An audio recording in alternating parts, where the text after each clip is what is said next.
All right, moving on to our next story. Let's talk about the strike. I think that's another nagging issue right about now. Exactly. Now, the strike embarked upon by the Academic Staff Union of Universities, that's the ASUU in Nigeria, entered its second day on Tuesday. And the lecturers say they won't back down. That's a problem. Now, this strike, which is meant to be a warning, is to last for 1 month, during which the lecturers expect the government to meet most, if not all, of their demands. News Central's Akede spoke with the chairman of the Academic Staff Union of Universities, that's ASUU, University of Lagos chapter, who shed more light on this issue. Of the University of Lagos, things look normal at first, except that academic activities have been suspended. On Monday, 14th February, the Academic Staff Union of Universities, ASUU, embarked on a month-long warning strike to press home their demands to the federal government of Nigeria concerning improved learning conditions for students and better welfare packages for lecturers, amongst other things. In 2009, there was an agreement between our union and the federal government. In that agreement, there are 4 pillars upon which that agreement stood. The first is conditions of service of academic staff in the universities. The second is funding for revitalization of public universities.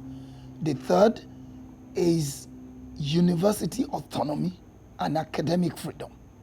The fourth is other matters that are related to all of the 4. Now, under conditions of service, it may interest you to know that university lecturers in Nigeria have been receiving the same salary in the last 13 years. Industrial actions are usually the last card played by most union groups in Nigeria when pushing for demands, and ASUU is no stranger to them.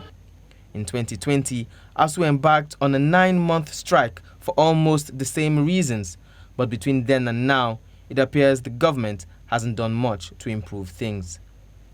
In April last year, the federal government licensed 20 new private universities, bringing the total to 99.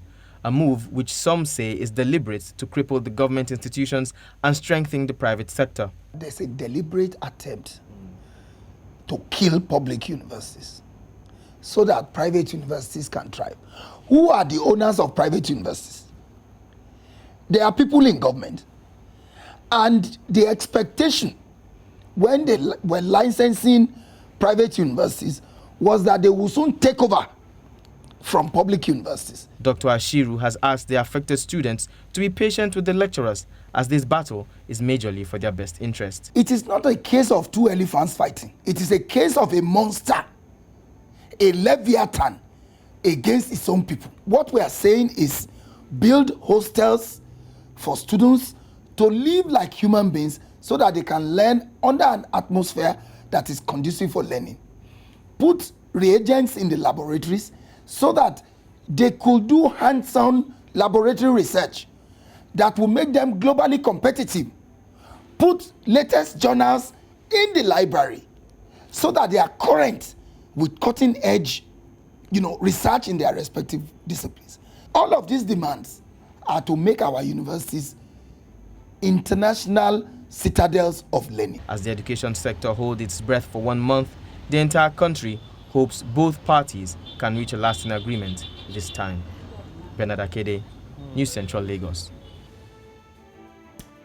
Quite a tough report there from Akede of News Central, and it's got to do with the ASUU strike, no doubt, as you've heard and you've seen, and the fact that it's been made or clear that the private universities are indeed thriving, and the public universities are indeed having diffiques, just as you heard in that report. It's like their lifespan is hanging on the balance. Exactly. And there seems to be a lot of back and forth, and like he said, it's like the private wants to thrive and the public is suffering, and at the end of the day, the private universities are owned by the people in the government. So that's another one. That's a deep one. It is.